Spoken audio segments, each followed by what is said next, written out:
it's not every day we get to talk about the mayor in another city. You know, I'm sure there are enough talking points about Valerie Plante, but this is not the forum for that. But Jane Castor, the mayor of Tampa Bay, inserting herself into the news headlines of this year's Stanley Cup final when she said that she hoped the Tampa Bay Lightning would give the Montreal Canadiens a break in Game 4 so that the Tampa Bay Lightning would find a way to win the Stanley Cup at home and celebrate with friends and family there. Why they can't just win the game in Game 4 and bring the cup home, I don't know why. I thought that would make sense. Anyway, what did you think of that comment from Jane Castor? I'm really happy she said it. I mean, that's a perfect motivating factor for the Montreal Canadiens. I mean, whether or not they posted that video in the dressing room or had it written down somewhere, everybody was quite aware of it. And I remember years ago, any type of comments to motivate the opposition, you have to be careful. And I think that she, with her arrogance and confidence of the Tampa Bay team, has got the Canadian guys fired up. And you know what? Hopefully they're going to go into Game 5, make her eat her words, and and punish Tampa for those type of comments. But I think that it's probably a good thing she said it, and the Canadian guys are quite aware, and they want to make her, like I said, pay the price for it. It drives me crazy when politicians get involved in sports when they don't follow it all season long. You know, unless you're Barack Obama and you're an actual sports fan, then I want to hear from you. If not, you know what, just stay out of it. This could be a curse for the Tampa Bay Lightning that like Rick said, come back and it'll be, they'll be considering that her fault because she cursed them with this. It's not that easy to win the Stanley Cup, to say, you know what, we're not going to try hard this game. We'll wait for Game 5 for it to happen. And I said this is going to give the Canadians more motivation. And in a way, maybe it's a jinx. There's a lot of jinxes surrounding sports, and maybe this is the jinx that is going to haunt the Tampa Bay Lightning. I totally understand her thinking that way and wanting that. That's one thing. To say it out loud is another thing. I mean, you think she might have said, let's hope the Lightning can win Game 4 and sweep this series, and if not, we'll be ready to welcome them back home at Amalie Arena, and well, what a party that would be, something like that. But I sort of chuckled when she said it. I was like, I'm sure the Lightning players weren't happy that she said it. But now the Lightning have the chance to win on home ice. Last year when they won, they were in the bubble. Winning at home, they couldn't have their family. Usually a team will fly their family members into the city, wherever it is, when they have a chance to win the cup. They couldn't do that for Game 4 because of COVID. So all their family will be at Amalie Arena for Game 5. But what happens if the Habs win Game 5?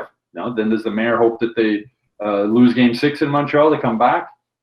The fourth game is the hardest game to win in any series. I mean, the players all say it, and it's true. When a team has its back against the wall, that's when they fight their hardest. So the Canadiens, that's 4 games now. They faced elimination, 3 against Toronto, 1 against Tampa, and they've won all of them. So as Rick said, it's just bulletin board material that was unnecessary. I thought it was a dumb thing for the mayor to say, even though I totally understand why she would feel it. And maybe some Tampa Bay fans felt that way also. They'd like to have the cup at home, be able to see it, witness it. But boy, don't mess with the hockey gods. The fourth game is the toughest game to win, and Tampa still hasn't won it. I hope it's not an election year for Jane Castor, because if Tampa somehow blows this, I could see a few votes kind of swinging to whoever the opposition candidate is.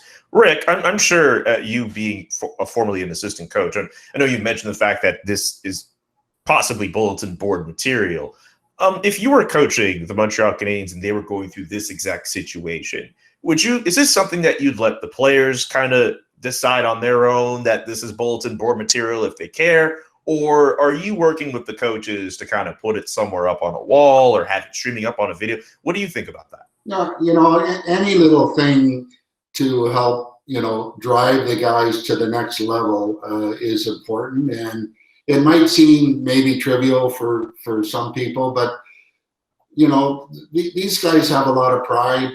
They don't want to read about how great the opposition is. They don't want to go down without a fight.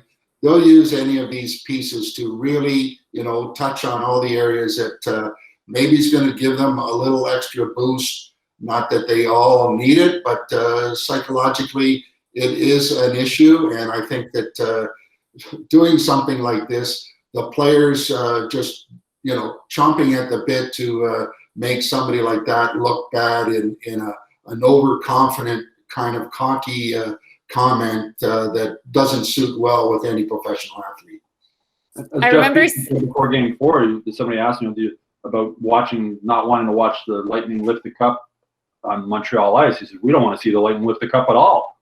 So that's it's just more ammunition for them to not let the Lightning lift the cup. It wasn't fun for me seeing that big mustache Lanny McDonald down in 89. It was painful, but there's a lot of things that come into play that drive you as an athlete, and load up as much as you can to try and get things going in your favor, and just battle to the end. I believe it was. No, go ahead, Jess. You got it. Jess. I was just going to say, Todd Battis from CTV, the national reporter, he had it well on Twitter saying, Tampa, we will take your Stanley Cup and we'll also take your baseball team while we're at it. Wait a minute. Isn't there's a bet with the Gazette and the Tampa Bay Times, if I'm correct, right? I think whoever wins this series gets control of one's Twitter account, if I'm not mistaken.